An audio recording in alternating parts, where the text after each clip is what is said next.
10 লক্ষ টাকায় পাচ্ছেন ৭২,০০০ টাকা। আয়কর এবং অ্যাকাউন্ট করতে কি কাগজপত্র লাগবে সবকিছু জানতে চোখ রাখুন এই ভিডিওর শেষ পর্যন্ত। আসসালামু আলাইকুম, আশা করছি সবাই অনেক বেশি ভালো আছেন। মানিবক্স বিডি চ্যানেলের পক্ষ থেকে সবাইকে স্বাগতম। আজকে আমরা আলোচনা করব ডাচ বাংলা ব্যাংকের এফডিআর রেট ২০২৪ নিয়ে। একটা বিষয় বলে রাখি, ডাচ বাংলা ব্যাংকে মাসিক মুনাফা করা যায় না, তাদের এই স্কিমটি চালু নেই। ডাচ বাংলা ব্যাংক হচ্ছে বাংলাদেশের যে কয়েকটি বেসরকারি ব্যাংক রয়েছে তার মধ্যে অন্যতম। দীর্ঘ সময় ধরে গ্রাহক সেবার মধ্য দিয়ে তারা ভালো একটি অবস্থানে রয়েছে। আজকে আমরা দেখব মেয়াদকাল, মুনাফার হার, ১ লক্ষ টাকা, ৫ লক্ষ টাকা, ১০ লক্ষ টাকা, কত টাকা পাচ্ছেন, কত মুনাফা পাচ্ছেন এবং আয়কর কার কত টাকা কাটবে, সকল কিছু বিস্তারিত। প্রথমে দেখব মেয়াদকাল। মেয়াদকাল হচ্ছে ৩ মাস, ৬ মাস এবং সর্বশেষ ১২ মাস। এই ৩ মেয়াদে আপনি এফডিআর করতে পারবেন। মুনাফার হার হচ্ছে ৩ মাস মেয়াদি যে এফডিআর রয়েছে তার মুনাফার হার হচ্ছে ৭%।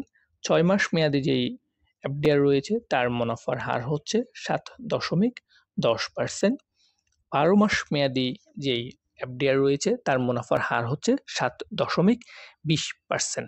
১ লক্ষ টাকায় আপনি ৩ মাস মেয়াদি যদি করেন সেক্ষেত্রে আপনার ১ লক্ষ টাকায় পাবেন হচ্ছে ১,৭৫০ টাকা। ৬ মাস মেয়াদি এফডিআর পাবেন হচ্ছে ৭.১০% মুনাফা হারে পাবেন হচ্ছে ৩,৫৫০ টাকা। ১২ মাস মেয়াদি যে এফডিআর রয়েছে সেটিতে পাবেন ৭.২০% মুনাফা হারে ৭,২০০ টাকা।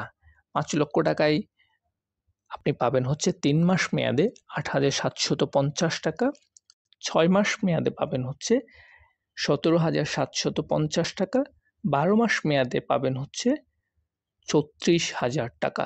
১০ লক্ষ টাকায় আপনি ৩ মাস মেয়াদে পাবেন হচ্ছে ১৭,৫০০ টাকা। ৬ মাস মেয়াদে পাবেন হচ্ছে ৩৫,৫০০ টাকা এবং সর্বশেষ ১২ মাস মেয়াদি যে এফডিআর রয়েছে সেটিতে আপনি ১০ লক্ষ টাকায় পাবেন হচ্ছে ৭২,০০০ টাকা। এই মুনাফা এবং মুনাফার হার পরিবর্তনশীল, কেননা প্রতিনিয়ত ব্যাংকের এই মুনাফার হারগুলো পরিবর্তন হয়। এই ভিডিও করা পর্যন্ত এই এফডিআর এই মুনাফার হার রয়েছে। আপনি যখন এফডিআর গুলো করতে যাবেন সেক্ষেত্রে যেই ব্রাঞ্চে আপনি যাবেন সেই ব্রাঞ্চে প্রথমে আপনি মুনাফার হারগুলো আরেকটু চেক করে নেবেন। যদি পরিবর্তন করে থাকে তাহলে সেক্ষেত্রে আপনি ওই মুনাফার হারেই এফডিআর করতে পারবেন। এই যে আমরা মুনাফার হারের সাথে যেই লভ্যাংশগুলো দেখিয়েছি, লভ্যাংশে যেই মুনাফাটা আপনারা পাবেন সেক্ষেত্রে এখান থেকে হচ্ছে আপনাদের ট্যাক্স কর্তন করা হবে। এখন কাদের থেকে 10% কাটবে আর কাদের হচ্ছে 15% কাটবে। আপনার আয়কর রিটার্ন স্লিপ এবং যদি টিন সার্টিফিকেট থাকে সেক্ষেত্রে আপনার হচ্ছে 10% ট্যাক্স কর্তন করা হবে আপনার মুনাফা থেকে।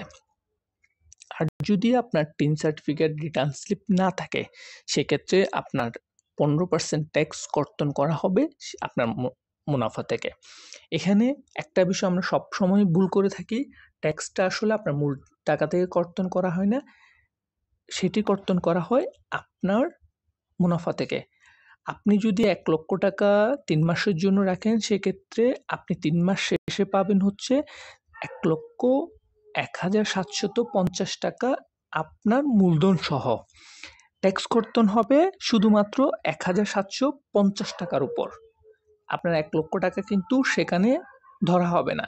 ১ লক্ষ টাকার বাইরে যেই টাকাটা আপনি পাবেন সেই টাকার উপরেই আপনার 10% or 15% ট্যাক্স কর্তন করবে গভর্নমেন্ট। তো সেক্ষেত্রে আসলে প্রত্যেকের জন্য একই রুলস প্রযোজ্য ট্যাক্সের ক্ষেত্রে। এখন আপনি যদি এই ডাচ বাংলা ব্যাংকে এফডিআর গুলো করতে চান সেক্ষেত্রে আপনার যে কাগজপত্রগুলো লাগবে সেটি হচ্ছে আপনার যিনি অ্যাকাউন্ট হোল্ডার তার পাসপোর্ট সাইজ ছবি এনআইডি কার্ডের ফটোকপি বা ড্রাইভিং লাইসেন্স, পাসপোর্ট যে কোনো একটি ফটোকপি। সাথে নমিনি যাকে দেওয়া হবে সেই নমিনির পাসপোর্ট সাইজ ছবি, এনআইডি, ড্রাইভিং লাইসেন্স, পাসপোর্ট যে কোনো একটি। সেক্ষেত্রে নমিনির ছবির পেছনে অ্যাকাউন্ট হোল্ডার দ্বারা সত্যায়িত করা হবে। আর টিন সার্টিফিকেট এবং রিটার্ন স্লিপ থাকলে সেক্ষেত্রে রিটার্ন স্লিপের কপি এবং টিন সার্টিফিকেট কপি অ্যাকাউন্ট করার সময় জমা করতে হবে। সেক্ষেত্রে আপনার 10% ট্যাক্স কর্তন করা হবে। এই ডাচ বাংলা ব্যাংকের এফডিআর এবং অন্য কোনো তথ্যের প্রয়োজন হলে আমাদের নির্দ্বিধায় জানান। আমরা আমাদের জায়গা থেকে সর্বোচ্চ চেষ্টা করব আপনাকে সহযোগিতা করার তথ্য দিয়ে। আজকে পর্যন্তই, ধন্যবাদ।